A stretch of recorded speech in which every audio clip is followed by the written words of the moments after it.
بسم اللہ الرحمن الرحیم۔ کمال کی نصیحت۔ دوستوں، کمال کی نصیحت ہے، ذرا غور سے سنیے گا اور ویڈیو کو پورا دیکھیے گا، انشاءاللہ آپ کو بہت نصیحت بھری باتیں ملیں گی۔ ایک دن مجنوں نے یہ سنا لیلا صدقہ کر رہی ہے، خیرات کر رہی ہے۔ ایک لکڑی کا پیالہ لیے مجنوں بھی پہنچ گیا۔ قطار میں مجنوں بھی سائل بن کے کھڑا ہو گیا، ہر ایک کو لیلا نے کچھ نہ کچھ دیا۔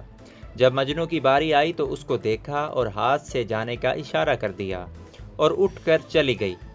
اس کے جانے کے بعد یہ مجنوں رقص کرنے لگا، یعنی ناچنے لگا، مجنوں ہو گیا۔ اس کا نام تو کچھ اور تھا، لیکن مجنوں اسی وجہ سے بلاتے تھے کہ یہ رقص کرنے لگ گیا۔ لوگوں نے کہا، تیری بے عزتی ہو گئی، سارے جہاں کو دیا اور تجھے محروم رکھا۔ مجنوں نے کیا خوب کہا، مجھے دوسروں سے جدا سمجھا، اگر انہیں کی طرح میرے پیالے میں کچھ ڈال دیتی تو میں سمجھتا کہ مجھے پہچانا نہیں۔ محبوب دے یا نہ دے، عاشق کی طلب ایسی ہو کہ پہچانا جائے۔ بابا فرید الدین گنج شکر رحمۃ اللہ علیہ، کتاب اسرار الاولیاء۔ سبحان اللہ سبحان اللہ۔ دوستوں، یہ بابا فرید کی جو کتاب ہے، بابا فرید گنج شکر کی کتاب اسرار الاولیاء، اس میں یہ واقعہ تحریر ہے۔ کتنی نصیحت بھری بات ہے۔